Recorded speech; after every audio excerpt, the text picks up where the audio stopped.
trends come and go, but a person's a person.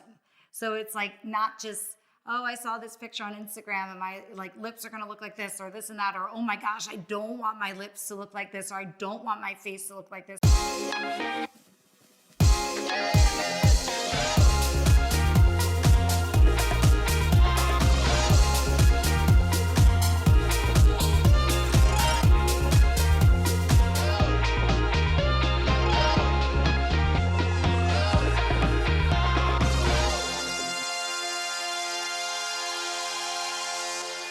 Hello, beautiful. Welcome to Aesthetic Influencers, where we explore the world of medical aesthetics and the relationship between inner and outer beauty. We're on a mission to empower 1 million women a day to level up their look and their life through the Bianca lifestyle of beauty, intelligent decision-making, attractiveness, and noble character attributes. I'm your host, Marco Emilio Valle, and you're gonna love today's show. I'm sure that's so important to your patients to hear, and prospective aesthetic patients as well, to know that you're not someone who just simply has a hammer and so therefore everything looks like a nail, and that's all that you're going to provide them and that's all that you know how to do. So Right. knowing that, right, they're going to get a holistic approach with you, that you're already thinking along those lines on their behalf, and that you can provide a team alongside them that complements the services you offer there, I'm sure Sure. is really valuable. So tell us about what cosmetic procedures and treatments have you received? Oh, come on, Marco. I've had all the above. So I have to try pretty much everything so that I can speak to it. Everything that we offer at GloDerma, I've had. But I would say that I think the look mostly now is going just for really natural beautification. People don't necessarily want to look 2 decades younger. They want to just kind of have this anti-aging. They want to maintain what they have, give back kind of some of whatever volume loss or, elasticity, all these things back into their skin and back into their, their faces or bodies as well. And just kind of give that spring back, but not look different. Look like them, just like a really nice, natural, refined, like almost people are questioning, like, do you have anything done? Do you not have anything done? I don't do a lot to myself now. I'm a huge fan of Sculptra, and I love the whole approach of the biostimulation, the collagen induction therapy. I think that it creates amazing results. And then it's like a skin investment, right? So you're getting the collagen production. It's something that happens progressively. Of course, I do, my neuromodulators, like little sprinkles, like my signature, trademark. And, And so that would be your Botox, Dysport, ZMN, et cetera. Yep. And then, I love RF microneedling. We just added that to the mix about a year ago. I absolutely love that. I love the PRP, Easy Gel, the PRF. Love doing that. So I think less is more now. Again, I don't want to necessarily look different. I just kind of want to keep the whole anti-aging going in that direction. I'm a big component of reversing overdone work as well. That has become a huge part of our practice now because, again, the more we know about these different products, we're also realizing that certain products are lasting a lot longer and they're lingering compared to what we thought earlier.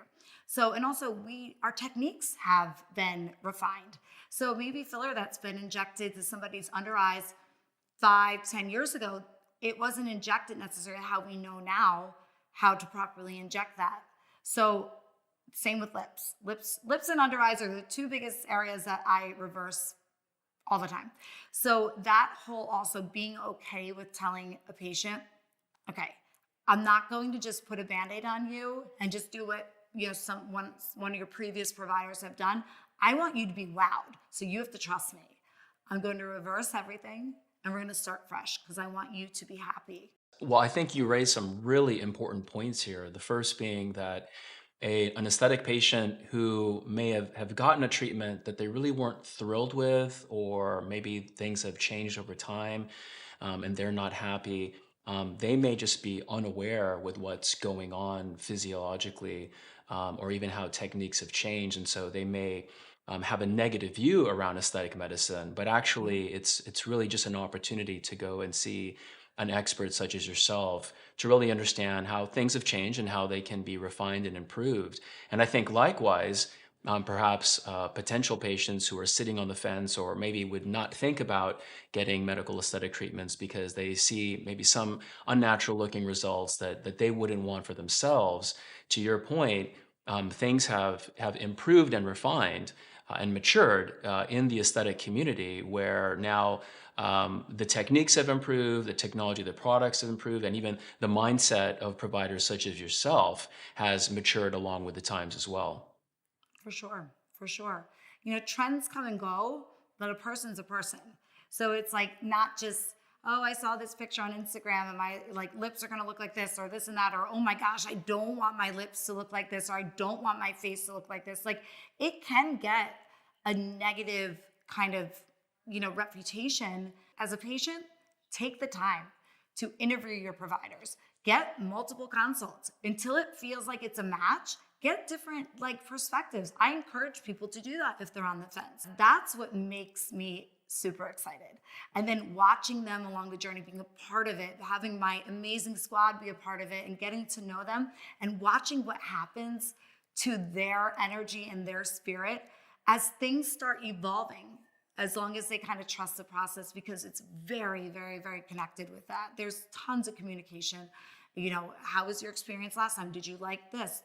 All these different things, because things can be adjusted and tweaked if we're not, necessarily thinking we're on the right path. Most of the time, we are.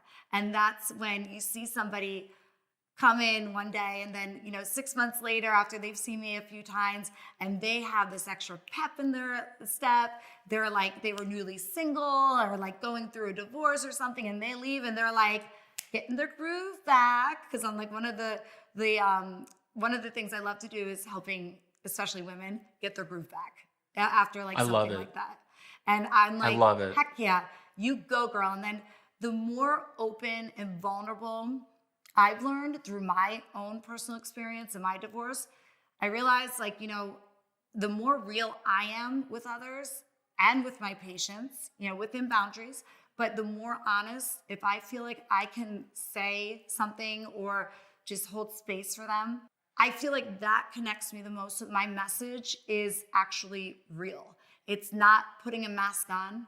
It's not acting like everything is hunky-dory all the time. It's yeah, I have my struggles. I've gone through it, but other people have it far worse.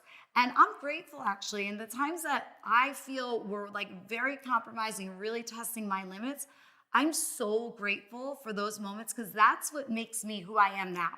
So Amy, tell me about what you have coming up in the future. We have so many great things coming up for the future. I'm so excited. We just expanded here at GloDerma, and now we have GloAcademy, GloStudio, which I'm sitting in today.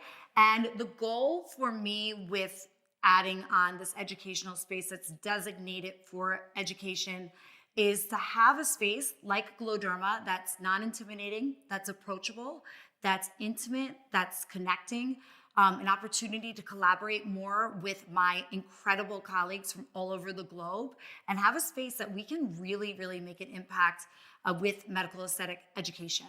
And I'm so excited for the future with this, because already it's been amazing and we are just going up from here. So I'm super excited to be able to hold space for now education, just like I hold space for my patients. What's your biggest takeaway from this conversation? And what topic are you dying for us to cover next? Comment below and be sure to like, share, and subscribe. And tell a friend. Together, we'll grow this channel and the Bianca movement. We'll see you next time here at the intersection of inner and outer beauty.